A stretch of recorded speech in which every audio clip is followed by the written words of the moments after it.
नमस्कार दोस्तों, डिस्कस करेंगे कॉमर्स के MCQs PGT commerce preparation guide से। यह सीरीज महत्वपूर्ण है उन एग्जाम्स के लिए जिनमें कॉमर्स के मल्टीपल चॉइस क्वेश्चंस पूछे जाते हैं, खासतौर पे PGT commerce, assistant professor commerce, TGT commerce या अकाउंटेंट एंड ऑडिटर के एग्जाम्स के लिए। आज के जो क्वेश्चंस हैं ये बिल ऑफ एक्सचेंज से रिलेटेड है।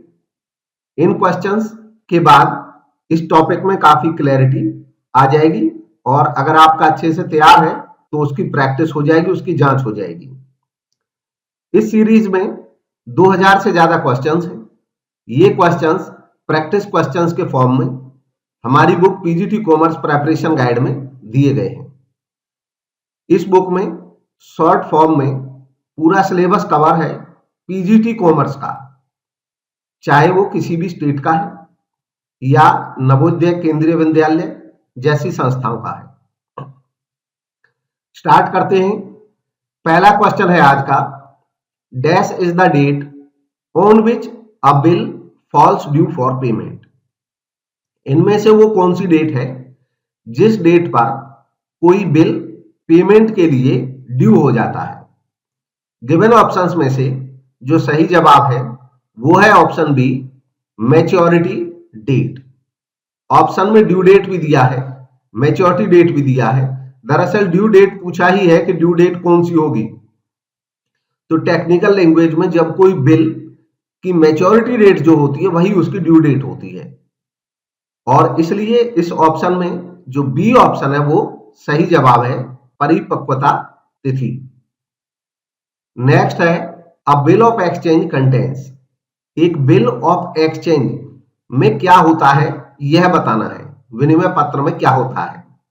गिवन ऑप्शंस में जो सही जवाब है वो है ऑप्शन बी, अनकंडीशनल ऑर्डर। दरअसल बिल ऑफ एक्सचेंज होता क्या है कि जब कोई पार्टी सामान बेचती है, यानी कि कोई सेलर होता है और वो उधार सामान अगर बेचता है तो जो बायर होता है उस बायर को ये बिल बनाता है कि हमारा इतना रुपया का सामान आपको आ गया है।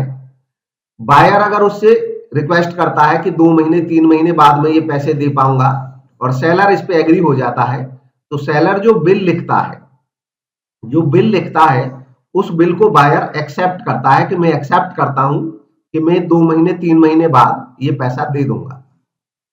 ये जो लिखा जाता है कि इतने दिन बाद आप पैसा दे दोगे, इसमें कोई कंडीशन नहीं होती है। सामान आपको मिल चुका है, आप खरीद चुके हो, already transaction has taken place, तो अब कोई उसमें कंडीशन नहीं होती है, वो अनकंडीशनल है कि आपको वो देना ही पड़ेगा जैसे ही वो टाइम पूरा हो जाएगा। आप ये नहीं कह सकते कि मेरा सामान बिका नहीं या सामान अच्छा नहीं था, उससे इसका कोई रिलेशन नहीं है। इसलिए बिल जो होता है हमेशा वो अनकंडीशनल ऑर्डर के फॉर्म में होता है। Next, rebate on bill discounted is. Bill discounted pay जो रिबेट है वो क्या होता है, इनमें से क्या सही जवाब है। गिवन ऑप्शंस में सही जवाब है income received in advance. Advance में इनकम रिसीव हुई। Next, retirement of a bill of exchange means. Bill of exchange के रिटायरमेंट का क्या मतलब है। गिवन ऑप्शंस में सही जवाब है option B, premature payment of bill. समय से पहले बिल की पेमेंट कर देना रिटायरमेंट ऑफ बिल कहलाता है। To record dishonour of endorsed bill dash account should be debited. जब किसी एंडोर्स किए गए बिल का डिसऑनर होता है तो अमाउंट कौन सा अकाउंट इसमें से डेबिट किया जाएगा। गिवन ऑप्शंस में सही जवाब है ऑप्शन बी, डेटर अकाउंट। अगर कोई बिल हमने एंडोर्स कर दिया, एंडोर्स करने का मतलब होता है कि हमें हमारे डेटर से बिल मिला, यानी कि उसने बिल एक्सेप्ट करा, तो हमारे लिए ये बिल रिसीवेबल हो गया। हमने ये बिल रिसीवेबल अपने किसी क्रेडिटर को दे दिया जिसका पैसा हम पे उधार था, हमने अपने क्रेडिटर को दे दिया, तो ये एंडोर्स्ड बिल कहलाता है। जब हमारे ग्राहक से हमें बिल की रिसीविंग हुई है, हमने वो बिल यूज कर लिया अपनी पेमेंट में, अपने क्रेडिटर को दे दिया, तो इसको कहते हैं बिल का एंडोर्स करना। अब ये एंडोर्स्ड बिल जो है वो डिसऑनर हो जाए, यानी कि क्रेडिटर को जब पेमेंट मिलनी थी तो हमारा ग्राहक जिसको ये पैसा पे करना था उसने इसको पैसा दिया नहीं हमारे क्रेडिटर को, तो हमारा क्रेडिटर इस बिल को हमें को वापस लौटा देगा कि भैया ये तो पैसा मिला नहीं है, इसको तुम वापस पकड़ो अपना। तो यहां पे हम जब एंट्री करेंगे तो अपने डेटर को हम फिर से डेटर बना लेंगे, जिस पार्टी की एक्सेप्टेंस थी उसको हम फिर से डेटर बना लेंगे, क्योंकि जो बीआर था वो कैंसिल हो गया डिसऑनर होने पे। जब बीआर मिला होगा तो उसकी डेटरशिप खत्म हुई होगी, एंट्री करी होगी बीआर डेबिट टू डेटर। लेकिन अब ये बिल कैंसिल हो गया तो हम क्या करेंगे कि जो क्रेडिटर है हम उसको पैसा देंगे और एंट्री करेंगे डेटर डेबिट टू क्रेडिटर।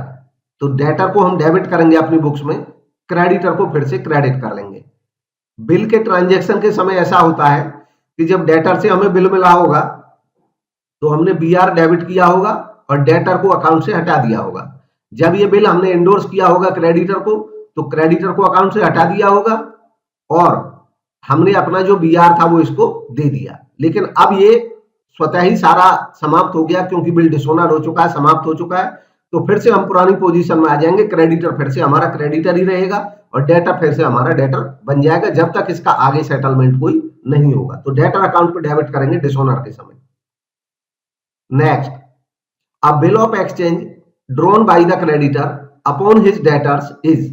एक बिल ऑफ एक्सचेंज जो किसी क्रेडिटर ने ड्रॉ किया हो, लिखा हो क्रेडिटर ने अपने डेटर के ऊपर, वो है क्या, ये पूछा गया है। तो क्वेश्चन ऑलरेडी इस टाइप का आ चुका है, लगभग यही था, थोड़ा सा बदल करके लैंग्वेज। इसका सही जवाब होगा option B, in order to pay. ये पे करने का सीधा एक आदेश होता है कि आप मुझे इतना पैसा पे करोगे। Next, how many maximum parties can be there in a bill of exchange.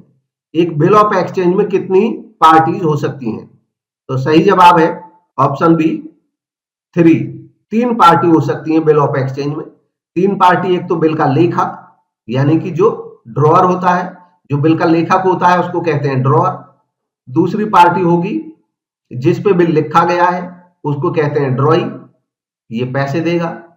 और तीसरी पार्टी एक हो सकती है पेई, जिसको ये पैसा प्राप्त होगा। तो ये 3 पार्टी संभव है। कभी कभी ड्रॉअर अगर बिल को अपने पास ही रखेगा तो ड्रॉअर ही पेई भी हो जाएगा, लेकिन अगर ड्रॉअर ने किसी को वो आगे पेमेंट में यूज कर लिया या बैंक से डिस्काउंट करा लिया या उसको एंडोर्स कर दिया तो उस केस में जो बिल का होल्डर होगा वो बिल का पेई हो जाएगा, उसको प्राप्त होगा पैसा। पेई मतलब प्राप्त करने वाला। तो 3 पार्टीज हो सकती हैं। नेक्स्ट है, bill drawn and accepted payable after 3 months are called. कोई बिल ड्रॉ किया गया और एक्सेप्ट भी हो गया और वो पेबल है 3 महीने बाद, तो उसको क्या कहेंगे? देखो यहाँ पे 3 महीने से कोई ऐसा रूल नहीं है, 1 महीने बाद, 2 महीने बाद, 3 महीने बाद, 4 महीने बाद, कितने दिन बाद भी पेबल हो, ऐसे बिल को कहते क्या है, ये पूछा गया है क्वेश्चन में। तो सही जवाब है ऑप्शन सी, यूजेंस बिल। ऐसे बिल्स को यूजेंस बिल बोला जाता है जो आफ्टर ए सर्टेन पीरियड पे करने होते हैं। Next, which of the following statements is true. इनमें से कौन सा स्टेटमेंट सही है यह बताना है। गिवन ऑप्शंस में जो सही जवाब है वो है option B, retiring of a bill is different from dishonour of a bill. ये सही स्टेटमेंट है। बिल का रिटायरमेंट यानी कि समय से पहले पेमेंट, बिल का डिसऑनर यानी कि पेमेंट का नहीं होना, मना कर देना, तो ये डिसऑनर हुआ। दोनों अलग अलग बातें, ये एक दूसरे से डिफरेंट है, ये सही स्टेटमेंट है। बाकी जो है देयर आर ओनली 2 पार्टीज, ये गलत है, 3 पार्टी हो सकती हैं। An accommodation bill is drawn and accepted for genuine trade transaction, ये भी गलत है। एकोमोडेशन बिल जो होते हैं वो हेल्प के लिए बनाए जाते हैं, किसी जेन्युइन ट्रेड ट्रांजैक्शन के लिए नहीं होते। There is no difference between holder and holder in due course, ये भी स्टेटमेंट सही नहीं है, क्योंकि होल्डर बिना ड्यू कोर्स के भी हो सकता है। ड्यू कोर्स होता है कि जब सद्भाव से, बिना किसी लीगल प्रॉब्लम के, सही जायज तरीके से कोई बिल का होल्डर होता है तो होल्डर इन ड्यू कोर्स कहलाता है। और होल्डर जिसके पास बिल है वो कोई भी हो सकता है, वो होल्डर इन ड्यू कोर्स नहीं भी हो सकता, फिर भी होल्डर हो सकता है। Next, which of the following statement is applicable in the case of an accommodation bill. इनमें से कौन सा स्टेटमेंट एप्लीकेबल होगा एकोमोडेशन बिल के मामले में। तो गिवन ऑप्शंस में से देखें कौन सा इसका सही जवाब है। आप पॉज करके अपना आंसर दे सकते हैं, मैं इनको थोड़े जल्दी ही बताऊंगा क्योंकि काफी लंबी सीरीज है, कई महीनों से चल रही है और समय लगता है करने में क्वेश्चंस को। हाँ, जहां पे न्यूमेरिकल होगा कोई सॉल्यूशन वाला, उसका मैं सॉल्यूशन भी पूरा कराऊंगा। आप पोज करके अपना आंसर दें, देखें कौन सा सही है, फिर मैच कर लें। सही जवाब है option B, the payee is the principal debtor and the drawer and the acceptor are merely sureties. Payee यानी कि जो प्राप्त करने वाला है वो प्रिंसिपल डेटर है। ये क्वेश्चन झारखंड के पीजीटी एग्जाम में आया हुआ है 2018 में, और उसमें उन्होंने बी ऑप्शन को सही ऑप्शन माना है। बाकी जो 3 ऑप्शन है ये तो सही है नहीं, और ये जो ऑप्शन है इसमें भी कुछ प्रॉब्लम है, उतना क्लियर ये है नहीं, इसमें कोई एरर है, इसलिए ये भी पूरी तरह सही नहीं कहा जा सकता है। बट ये ऑप्शन उसमें सही जवाब दिया था, तो प्रीवियस क्वेश्चन के मायने में ये आ गया है। Next, in which of the following situations is an endorsement of a cheque not regular और वैलिड। इसमें पूछा गया है कि ये कुछ केसेस दिए हैं, सिचुएशंस दिए हैं, और इनमें जो एंडोर्समेंट है किसी चेक का वो रेगुलर नहीं है, यानी कि वैलिड नहीं है। ये बताना है कि कौन सा इसमें से सही जवाब होगा। तो गिवन ऑप्शंस में चारों को पढ़ें, हिंदी में भी पढ़ सकते हैं। इसके बाद देखें कौन सा सही ऑप्शन होगा। तो इसमें जो सही जवाब है वो है option C, the endorsement is for a part of the amount on the cheque. जो एंडोर्समेंट है वो राशि के एक हिस्से के लिए है, तो ऐसा वैलिड नहीं माना जा सकता है। दरअसल कोई चेक है तो पूरी अमाउंट का ही हम किसी को दे सकते हैं, ऐसा नहीं कि 10,000 रुपए का हमें कहीं से चेक मिला, हमने वो आगे एंडोर्स कर दिया कि 3,000 तुम ले लेना, तो ये संभव ही नहीं है, इसलिए ये वैलिड नहीं होगा जो सी ऑप्शन है। बाकी वैलिड हो जाएंगे। नेक्स्ट है, in which of the following cases is the endorsement of a bill invalid. यहां पे पूछा है इनमें से कौन सा केस ऐसा है एंडोर्समेंट का जिसमें इनवैलिड हो जाएगा एंडोर्समेंट। तो गिवन ऑप्शंस में से देखें कौन सा सही जवाब है। सारे ऑप्शन पढ़ें हिंदी में भी, इसके बाद देखें कौन सा सही है। तो इसमें जो सही ऑप्शन है वो है option A, Sela has supplied goods to Meera and received a bill endorsed in favour by Meera who has forced the endorsement. वो ये कह रहे हैं कि शीला ने सप्लाई की गुड्स मीरा को, मीरा ने सामान खरीदा, शीला ने बेचा, और received a bill endorsed in favour by Meera, और मीरा के पास कोई बिल था कहीं से, वो बिल उसने शीला को एंडोर्स कर दिया पेमेंट के लिए। Who has forced the endorsement. तो ये एंडोर्समेंट जो है, क्योंकि ये फोर्ज करके एंडोर्स किया गया है, इसलिए ये इनवैलिड है। बाकी जो तीनों केस हैं ये वैलिड हो सकते हैं। नेक्स्ट है, which of the following negotiable instruments can be made payable to the bearer on demand under the law. इसमें पूछा गया है कि इनमें से कौन सा नेगोशिएबल इंस्ट्रूमेंट ऐसा है जिसको पेबल टू द बियरर किया जा सकता है ऑन डिमांड, डिमांड पे, अंडर द लॉ, लॉ के तहत। तो गिवन ऑप्शन में जो सही जवाब है वो है ऑप्शन ए, चेक जो होता है वो payable to bearer on demand हो सकता है। बाकी hundi, bill of exchange, promissory note, इनको payable to the bearer on demand नहीं बनाया जा सकता है। तो ए इसका सही जवाब।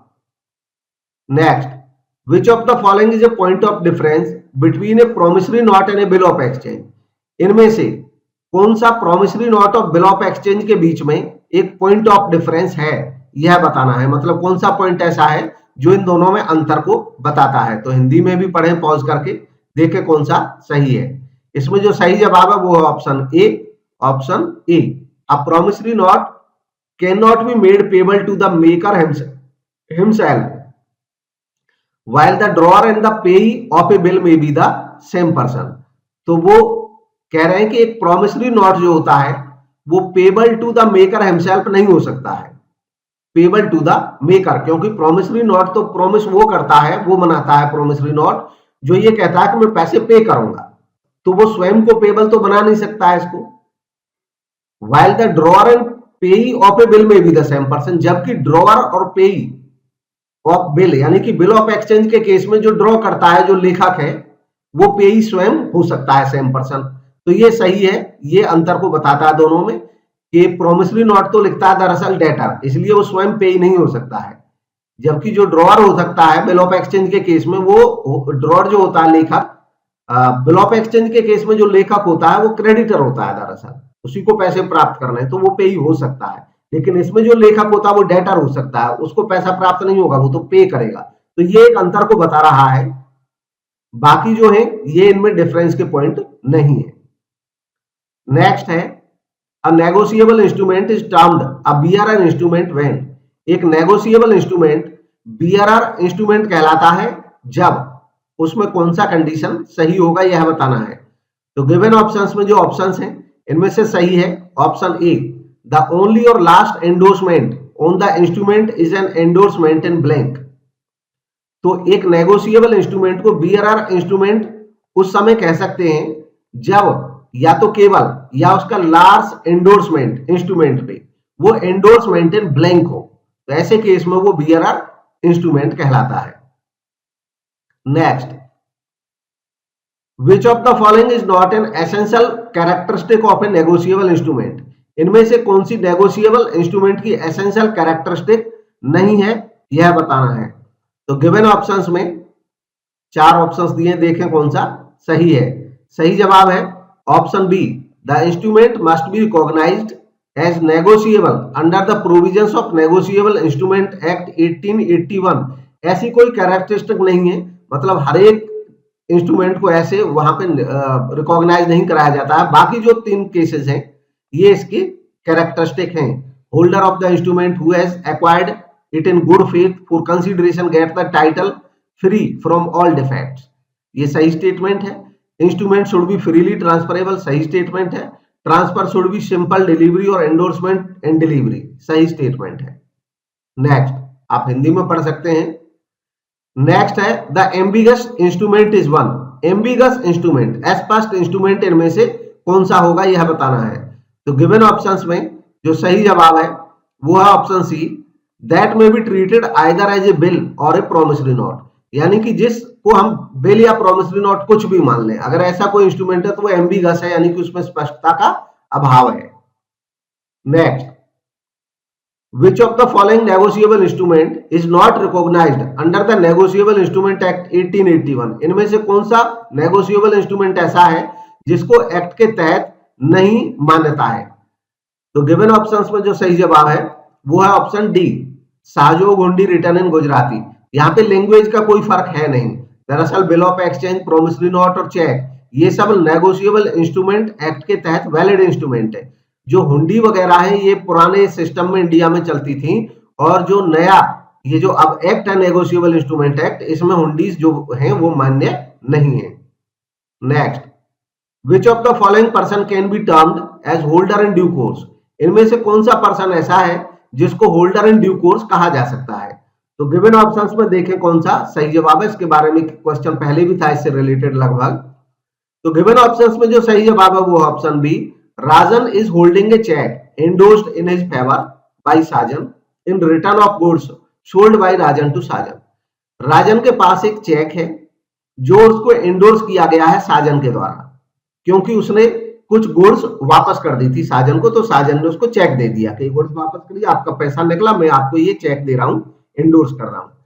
साजन had originally stolen this cheque from his boss but Rajan is unaware of this. अब साजन ने ये चेक चुराया था अपने बॉस के यहां से, बट राजन को इस बात का पता नहीं है। तो चूंकि राजन को पता नहीं है, राजन ने तो वो सही स्वभाव में वो प्राप्त किया है, तो उसको होल्डर इन ड्यू कोर्स माना जाएगा। बाकी केसेस में होल्डर इन ड्यू कोर्स नहीं हो सकता है, उनको एक दफा पढ़ देते हैं क्यों नहीं हो सकता है, तो एक कॉन्सेप्ट में क्लैरिटी आ जाएगी। Ram is holding a cheque endorsed in favour by Shyam for services rendered. Ram के पास एक चेक है जो श्याम ने उसको एंडोर्स किया था, श्याम ने दिया था। Shyam has forged the signature on the cheque and Ram was aware of the forgery. Shyam ने मतलब उस पे श्याम का वो चेक था नहीं, उसने जो सिग्नेचर कराए थे वो फोर्जरी से कराए थे, गलत साइन थे, और राम को भी इस बात की जानकारी थी। चूंकि राम को भी इस बात की जानकारी थी तो राम होल्डर है चेक का, राम के पास चेक है, but he is not holder in due course, क्योंकि वो सही माने में होल्डर नहीं माना जाएगा, क्योंकि उसने जानते हुए भी कि फोर्जरी किया हुआ चेक है वो प्राप्त कर लिया है।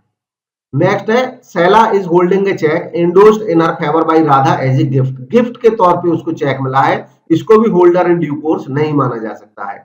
Anil is holding a cheque that he has stolen from Basant. Anil के पास एक चेक है जो उसने बसंत से चोरी किया है, तो ये भी होल्डर इन ड्यू कोर्स नहीं माना जा सकता है। हिंदी में भी इन सारे स्टेटमेंट्स को आप पढ़ सकते हैं पॉज करके। Next, a bill is payable by the drawee on the maturity date after a certain period is known as. एक बिल ऐसा है जिसके बारे में बात हो रही है कि पेबल है bye the drawee on the maturity, ड्रॉई के द्वारा वो पे किया जाएगा मैच्योरिटी डेट पर, आफ्टर ए सर्टेन पीरियड, एक निश्चित पीरियड के बाद, सर्टेन पीरियड के बाद। तो ये किस टाइप का बिल है?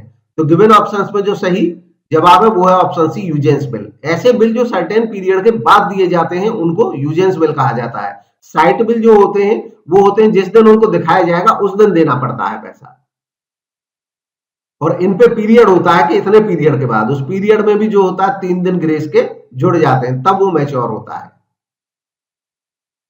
नेक्स्ट है dash days grace are added in terms of bills to calculate the date of maturity. Date of maturity calculate करने के लिए किसी बिल में ये दिन ग्रेस के तौर पे जोड़े जाते हैं। तो ये कितने दिन होते हैं यह बताना है। गिवन ऑप्शन में जो सही जवाब है वो ऑप्शन सी 3 दिन जोड़े जाते हैं ग्रेस के। विच of the following statement is true. इनमें से कौन सा स्टेटमेंट सही है यह बताना है।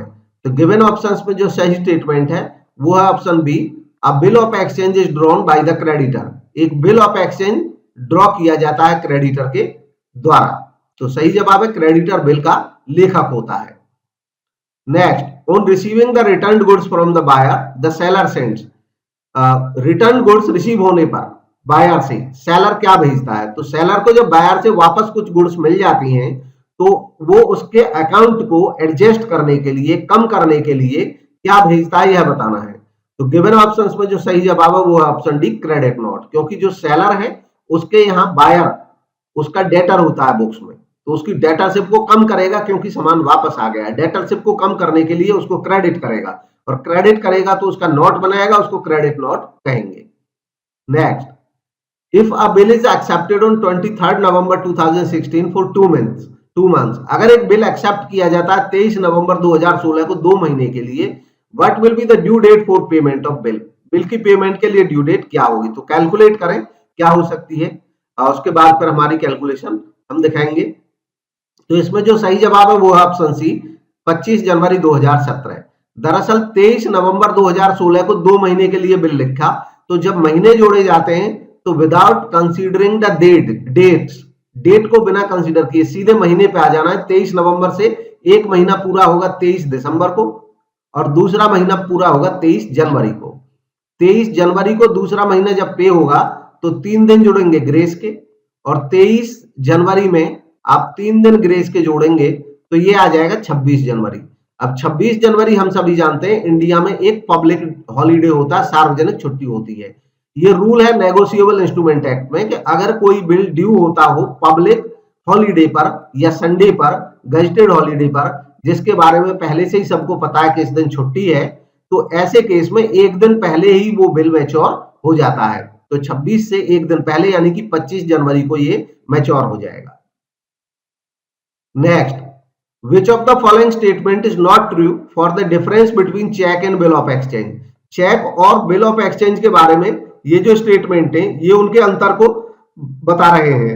आपको पहचान करना है कि कौन सा ऐसा है जो सही नहीं है, जो उनके अंतर को सही तरीके से नहीं बताता है, उसकी पहचान करनी है।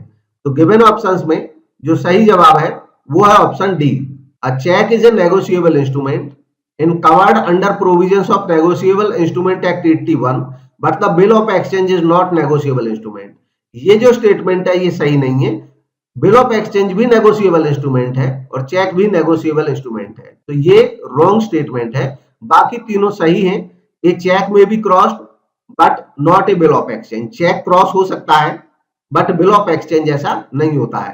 क्रॉस चेक करने का मतलब होता है अकाउंट पे, यानी कि अब उसकी पेमेंट केवल अकाउंट में ही जाएगी, कैश में नहीं मिलेगी। बिल ऑफ एक्सचेंज के मामले में ऐसा कोई प्रोविजन नहीं है। ये cheque is always drawn on banker, ये भी सही बात है। चेक हमेशा किसी बैंकर पे ड्रॉ होता है, यानी कि किसी बैंक में हमारे पैसे होते हैं, जब हम कोई चेक लिखते हैं तो हमारा बैंक को आदेश होता है कि हमारा बैंक पैसे देगा। while a bill of exchange may be drawn on any one including a banker, जबकि जो बिल है वो किसी पे भी ड्रॉ किया जा सकता है। जो पार्टी भी पैसा जिस पे हम उधार कर रहे हैं उस पे लिखा जाएगा। A grace of 3 days is allowed in case of payment of a time bill of exchange। एक टाइम बिल ऑफ एक्सचेंज के केस में, यानी कि जो टाइम बिल होते हैं जो समय के बाद दे होते हैं, उनके केस में 3 दिन ग्रेस के अलाउड होते हैं। while no grace is given in case of a check, ये भी सही बात है। चेक के मामले में कोई ग्रेस नहीं होती है, जिस दिन लिखा होता है उस दिन दे होता है, वो पेबल होता है। तो ये तीनों सही थे डिफरेंस, जबकि डी सही नहीं था। नेक्स्ट है दर्शनी हुंडी सिमिलर टू। दर्शनी हुंडी सिमिलर है किसके? तो गिवन ऑप्शंस में जो सही जवाब है वो ऑप्शन सी डिमांड बिल। दर्शनी हुंडी का जो कॉन्सेप्ट है कि दिखाने पे पेबल होती है, जब दिखाएंगे, वही डिमांड बिल की भी होती है कि जिस दिन हम डिमांड करेंगे उस दिन पैसा मिलेगा। डिमांड बिल जो है वो आज के संदर्भ में यूज होता है, जो मॉडर्न इंस्ट्रूमेंट है, नेगोशिएबल इंस्ट्रूमेंट्स है। दर्शनी हुंडी जो पुराने भारत में जब देसी बैंकर होते थे उस समय यूज होता था। ये नेगोशिएबल इंस्ट्रूमेंट एक्ट की परिधि से बाहर है, क्योंकि अब ऐसे इंस्ट्रूमेंट नेगोशिएबल इंस्ट्रूमेंट एक्ट के तहत मान्य नहीं है। नेक्स्ट है at the time of retirement of a bill the acceptor debits. Bill का जब रिटायरमेंट होता है जिस समय, तो एक्सेप्टर डेबिट करेगा किसको? तो ऐसा क्वेश्चन ऑलरेडी पहले भी आ चुका है।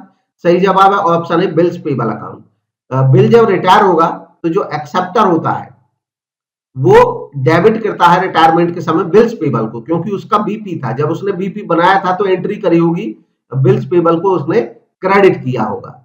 बिल्स पेबल को अपने क्रेडिटर को डेबिट किया होगा, एंट्री करी होगी क्रेडिटर डेबिट और टू बीपी। लेकिन अब चूंकि उस बीपी की उसने पेमेंट कर दी है तो वो बिल्स पेबल को कर देगा डेबिट। इस तरह बीपी समाप्त हो जाएगा और रिटायर हो जाएगा। तो ए इसका सही जवाब। नेक्स्ट, अब bill of exchange must contain. एक बिल ऑफ एक्सचेंज में ये आवश्यक तौर पे होना चाहिए। तो गिवन ऑप्शंस में जो सही जवाब है वो है option B an express order to pay. एक क्लियर कट ऑर्डर होना चाहिए पे, कोई कंडीशन नहीं होनी चाहिए उसमें। वो ऑर्डर होता है पेमेंट के लिए बिल ऑफ एक्सचेंज में। जो प्रॉमिस होता है वो होता है प्रोमिसरी नोट के केस में, बिल ऑफ एक्सचेंज के केस में होता है order. Next, a cheque is a. एक चेक क्या है इनमें से? तो गिवन ऑप्शंस में जो चेक है उसकी जो विशेषताएं हैं वो मिलती हैं बिल ऑफ एक्सचेंज से। ये भी एक नेगोशिएबल इंस्ट्रूमेंट है, ये भी नेगोशिएबल इंस्ट्रूमेंट है। ये भी एक ऑर्डर है और बिल ऑफ एक्सचेंज भी एक ऑर्डर है। ये भी नेगोशिएबल इंस्ट्रूमेंट में मान्य है, ये भी नेगोशिएबल इंस्ट्रूमेंट में मान्य है। बाकी की सारी फीचर एज इट इज नहीं मिलती है। जो प्रोमिसरी नोट है वो प्रॉमिस होता है, ऑर्डर नहीं होता है। जो हुंडी है वो नेगोशिएबल इंस्ट्रूमेंट में मान्य नहीं है। तो इससे इसकी जो विशेषताएं वो मेल खाती हैं, इसलिए सी इसका सही जवाब है। Next, endorsement is. एंडोर्समेंट इनमें से क्या है? तो गिवन ऑप्शंस में जो सही जवाब है वो है option B legally transferring your right to other. Endorsement का मतलब होता है कि हम अपने राइट को लीगली ट्रांसफर कर देते हैं दूसरे को। हमें हमारा बिल था, हमें उसका पैसा प्राप्त करना था हमारे ग्राहक से, हमने अपना राइट पैसे प्राप्त करने का दे दिया किसी और को, तो इसका मतलब हमने उसको एंडोर्स कर दिया अपने बिल को। Next, Ankit draws a bill on Bhavna. Ankit draw करता है एक बिल भावना पे 60,000 रुपए का। Ankit endorses it to Charu. Ankit इसे चारू को दे देता है, यानी कि अंकित ने बिल लिखा भावना पे, तो बिल बीआर हो गया अंकित के लिए और बीपी हो गया भावना के लिए। भावना पेमेंट करेगी, अंकित पैसा प्राप्त करेगा। अंकित ने पैसा अपने क्रेडिटर चारू को दे दिया कि चारू को पैसा प्राप्त करेगी। इन सेटलमेंट ऑफ 70,000, 70,000 के सेटलमेंट में at a discount of 2% and the balance in cash. 2% के डिस्काउंट पे और जो बैलेंस है वो कैश में देगा, क्योंकि जो बिल है वो केवल 60,000 का है। तो 60,000 का बिल 70,000 की पेमेंट में दे दिया और 2% डिस्काउंट भी ले लिया। तो 70,000 पे इसमें पहले 2% वो डिस्काउंट देगा। तो यहाँ पे लिखेंगे कि जो 70,000 है इसमें से लेस हो जाएगा, माइनस कर देंगे डिस्काउंट 2%। तो 2% इसका डिस्काउंट जब कैलकुलेट करेंगे तो 2% कैलकुलेट कर लीजिए कितना आ जाता है। इसका 2% आ जाता है 1400।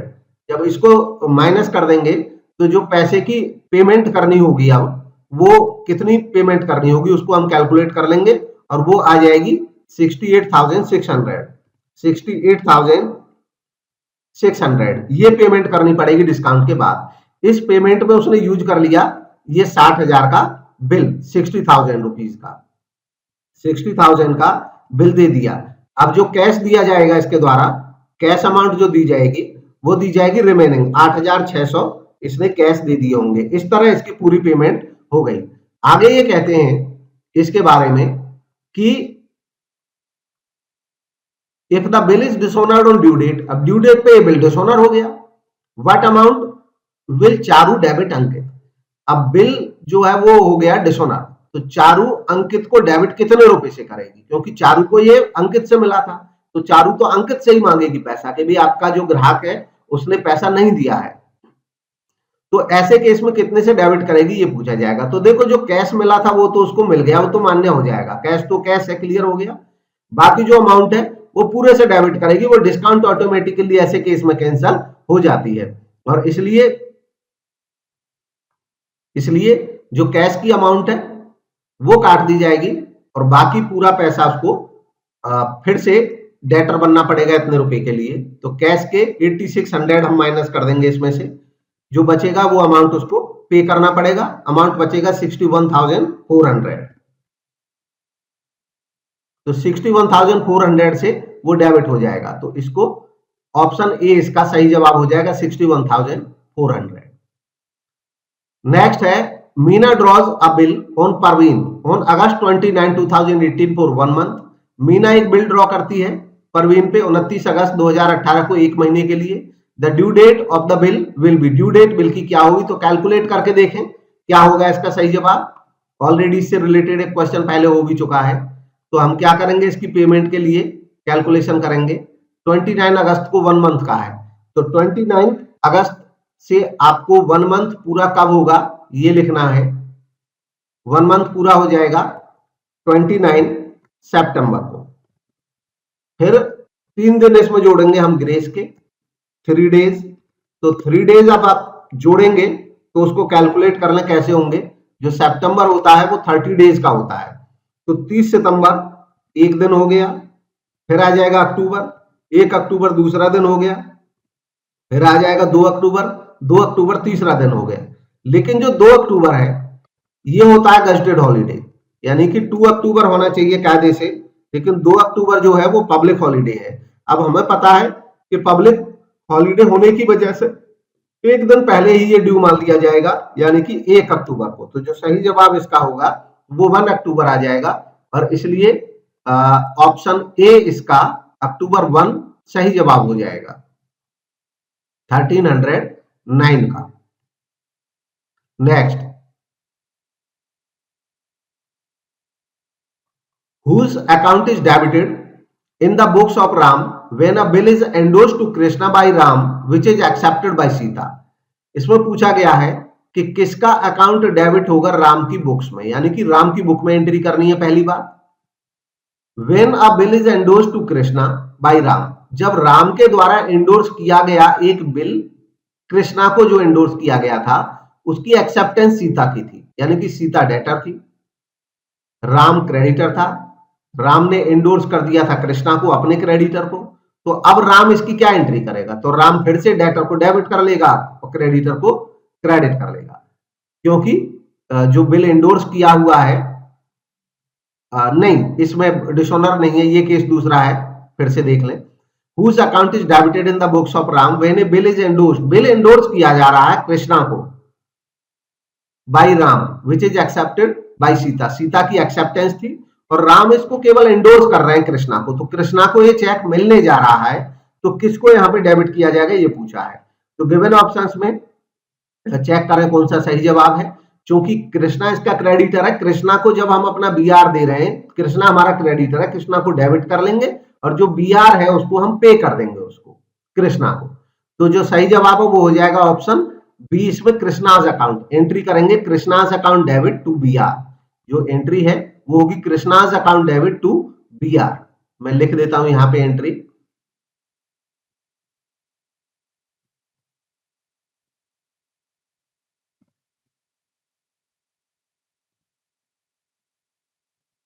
Krishna's account debit to B R. ये बी आर, हमें जो बी आर प्राप्त हुआ था वो हमने एंडोर्स कर दिया है कृष्णा को, तो कृष्णा को डेबिट करेंगे और जो हमें बी आर प्राप्त हुआ था कहीं से वो अब चला गया कृष्णा के पास, तो बी इसका सही जवाब हो जाएगा। नेक्स्ट,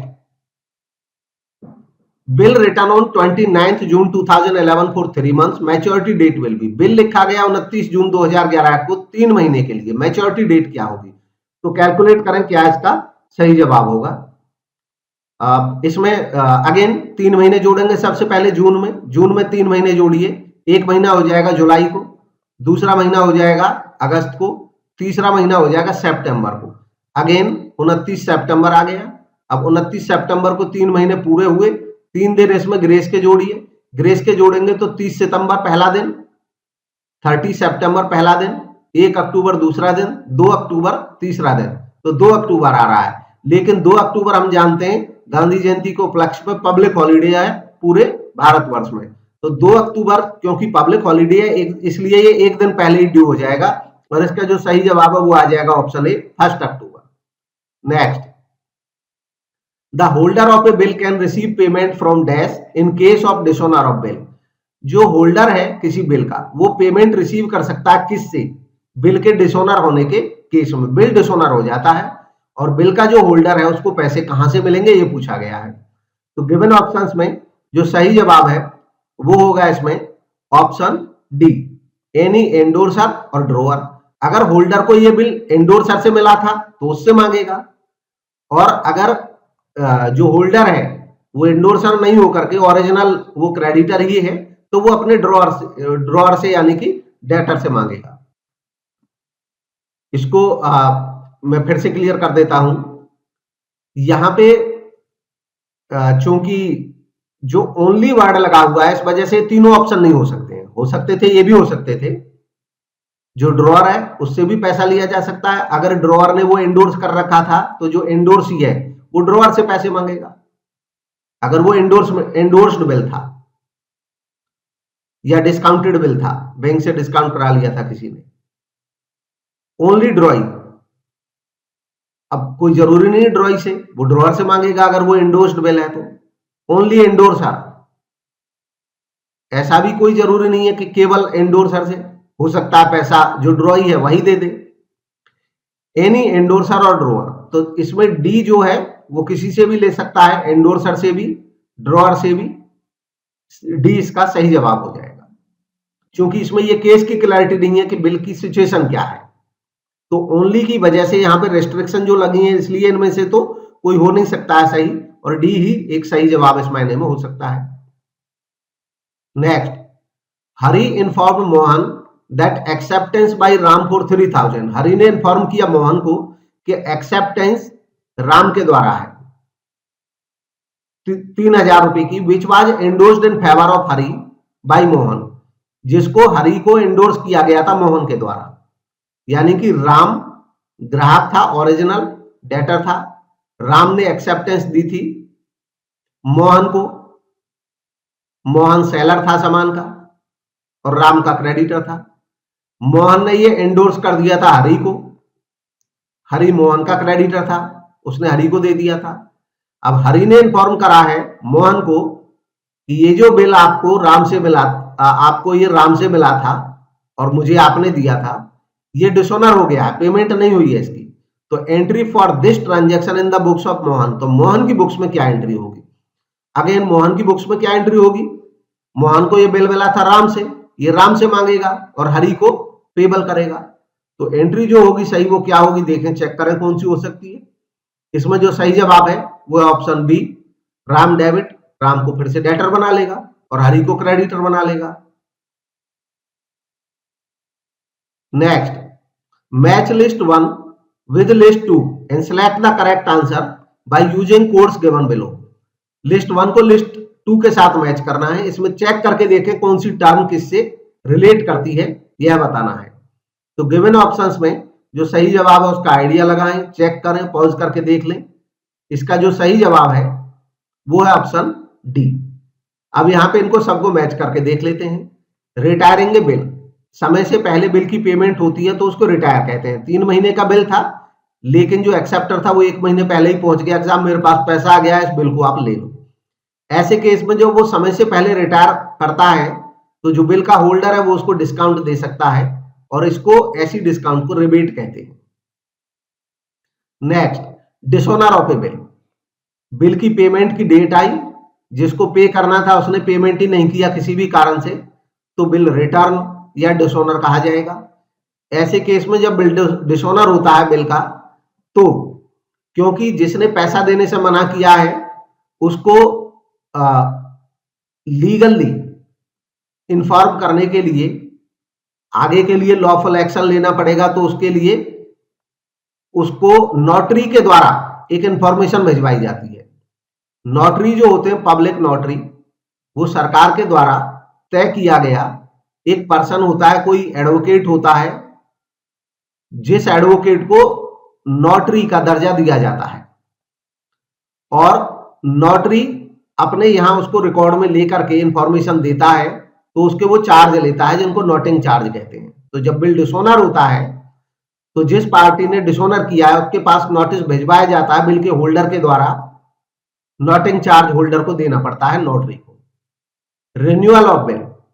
बिल की पेमेंट की डेट आ गई, जिसको पैसा पे करना था उसने रिक्वेस्ट की होल्डर से कि भाई 1-2 महीने का टाइम और दे दीजिए, तो जो पुराना बिल है वो समाप्त किया जाएगा, नया बिल बनेगा, इसी को रिन्यूअल कहते हैं।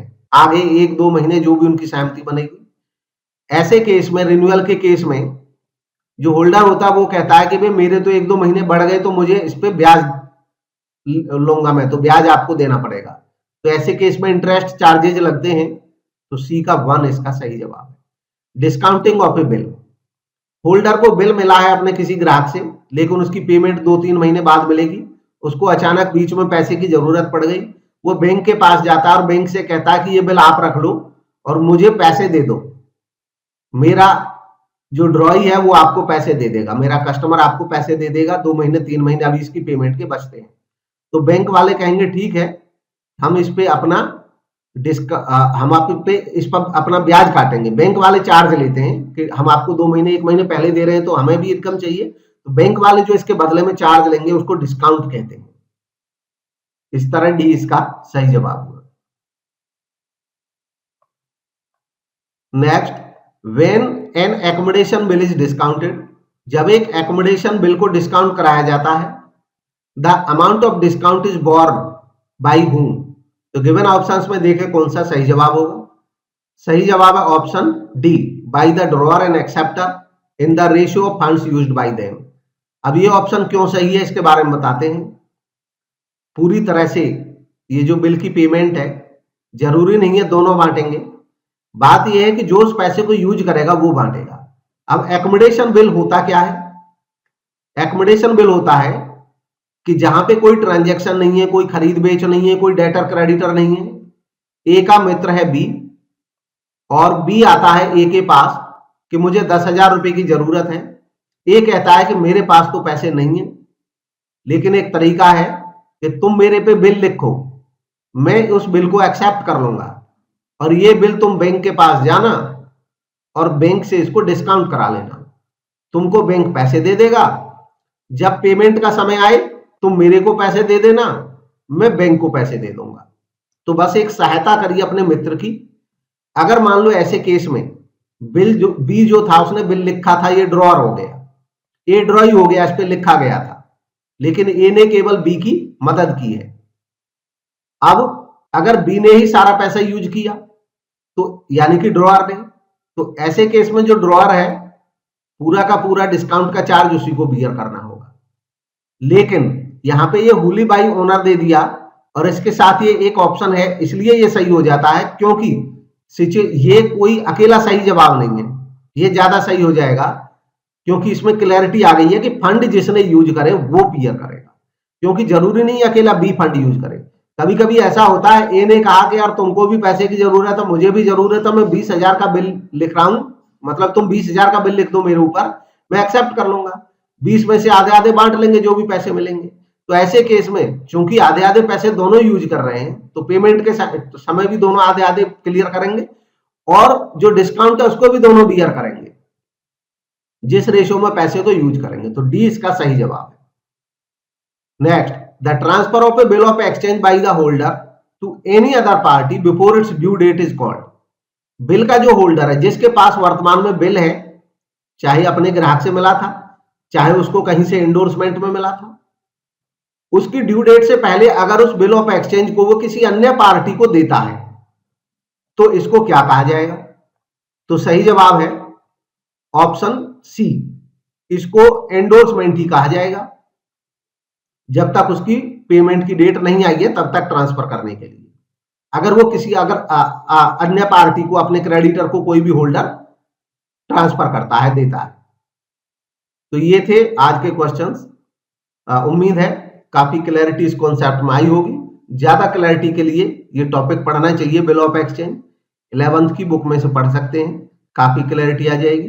इसके अलावा बीकॉम की फाइनेंशियल अकाउंटिंग में भी किसी किसी यूनिवर्सिटी में रहता है, और ज्यादा क्लैरिटी आ जाएगी। Thank you for watching. इसके बारे में एक हमारा कंप्लीट वीडियो भी है बिल ऑफ एक्सचेंज के बारे में, पीजीटी कॉमर्स प्रेपरेशन गाइड के चैप्टर वाइज वीडियोज हैं, आप उनमें देखेंगे, या पीजीटी कॉमर्स कोर्स नाम से एक पूरी सीरीज है, लेक्चर सीरीज, उसमें भी बिल ऑफ एक्सचेंज पे आपको वीडियो मिल जाएगा। Thank you for watching.